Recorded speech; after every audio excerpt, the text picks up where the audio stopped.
Hey, what's good, guys? So welcome back to The Verdict. It's me, low quality, stealthy, back on the computer again. And it's very dark outside because, it's very cloudy in Florida. But today, I want to talk about a movie I literally just saw, I just got back from seeing it, got up and then said, you know what, I'm talking about this freaking movie. So, I just got back from seeing Babylon. It's a very old movie. I forgot what year it came out. But this movie, well, was actually it was pretty good. Like I was not expecting like a whole lot of things happening. Just like a basic average.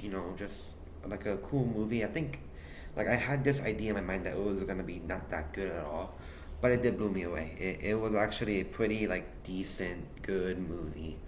Um, so, Babylon, if I can like put it in my own words, it follows like four people, a silent superstar actor, a wannabe actor, and a person who wants to make a mark in like the movie industry, and basically, this movie is about like how those like four people, and then there's also like a music star though too. It's just like this like a movie about where these four people um like try to maintain the reputation and all that, just like all trying to like one step up to like stay in like Hollywood and all that. Well, Hollywood is in that time where a lot of things are changing and all that, so they say, you know what, we have to maintain this. So they do whatever they can in order to stay up the ranks and keep the reputation up. It does sound boring, like when you put it that way, but like when you watch this movie, it's pretty good.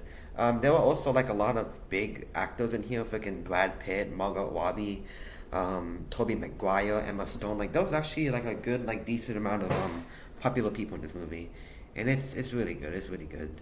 Now is this like the perfect movie I ever saw? No, it's not, but it is really cool. I think the characters in here, I think everybody did amazing on this movie. I just in general, I think neither one of these like unique movies where everybody did amazing on it. The drama, the comedy, well, the comedy was okay, but the drama in general was really really good. The actors and all that, they were good. There was also like a freaking huge cast, freaking Game of Thrones cast up in here. There was like a lot of people here, like it was the Wolf of Wall Street. So it was nice. It was good. Um, but I will say that there was like one like big thing that I didn't really like about this movie. It was like how fast it was, or like how many people they keep up with, because it keeps like time skipping and like keeps like cutting, like it's a freaking kids YouTube video happening up in here, where like you don't know like what's gonna happen. Like next thing you know, like you're like in like you're following Nelly, who is the wannabe superstar, and then immediately it like cuts to like freaking like Manuel. Um, so there's like a lot of big time skips. There's like from like 1927, like next thing you know you're in 1932, and then next thing you know you're like in 1952. It's a lot of big time skips. It can get kind of confusing because like there's like a lot of things I had to. Um, I think like once or twice actually. I think stutter. I think once or twice I actually had to like go on Google and like ask a question to it, like saying, okay, wait, why did this happen? Because it got a little confusing for me. But that only happened like once or twice, mainly because I think the pacing in this movie can be a bit better. It's really fast. Like it's a really fast movie, even though the movie is 3 hours long, so it has like a lot of time to build story. But other than that, the movie in general was just really good. I like the concept of it. But I think my most favorite thing about this movie, it's not the cast, it's not the amazing acting or like the sets and like where it is and all that. It's actually the ending. Now I know this may sound cliche, but I really love the ending of this movie. I will get into spoilers. So if you haven't seen this movie, I'm gonna spoil it right now. Um, Maybe like skip to like a certain monk. I'll tell you maybe, hopefully, maybe not. But I will get into spoilers. So basically, um, Everybody died. Everybody that you followed has passed away, except Manuel. So Manuel actually. And by the way, this is a time skip to 1950. This is a time skip to 1952. So Manuel got a family. You know, he has a wife and a daughter. So he like revisits Hollywood or L.A. and he stumbles upon his old studio that he used to work at as a, I think, executive producer. Um, so you know he purchased a movie ticket because he hasn't seen a movie in a long time, and he watches a movie, singing in the rain, and this was really cool. There was like a big like flashback, like an actual huge 5 minute flashback of him like watching the movie, right?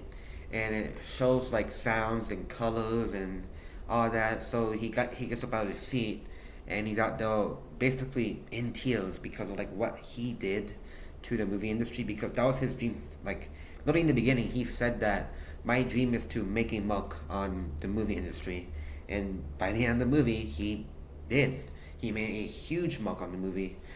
So it had this big flashback, freaking movie flashback. It had, you know, freaking like recaps of the movie, like the actual movie. And I know this may sound bad, but it had like recaps of the movie, you know, like little like edits of it.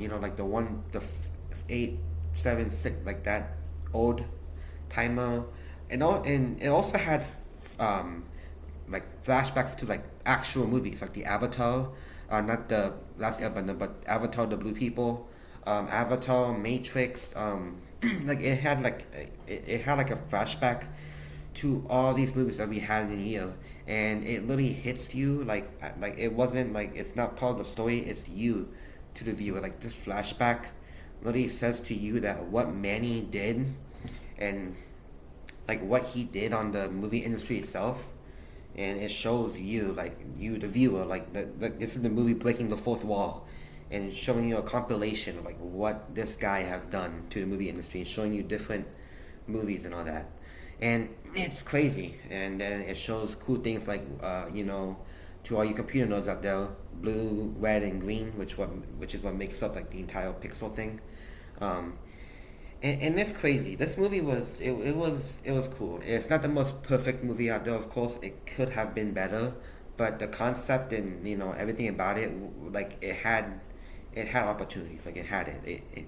It has the opportunities to do it, but the pacing, literally the pacing of this movie, clearly could have been better. It was just too fast, in my opinion. But everything else about this movie was spot on. It was gold. I liked it. So Babylon. How would I, you know, rate this out of 10? I think this movie is really cool. I love the concept. I love everything about it. But the pacing needs some work. So I think fairly, I will give this movie a good 7 out of 10. It's really good. You should watch this movie. Like if you should just watch this movie. It has a decent amount of good things in there. Um, and it's just a, you know, it's like a good like 3 hours. Like you're not gonna waste 3 hours watching a movie. I feel like you'll be like spending your 3 hours decently on this movie. And it's good. I liked it. Maybe you guys will like it too. So yeah, that's the verdict. It's good. I loved it. But I feel like the pacing just could have been a little bit better. It would have been a very good movie. All right. Thanks for watching.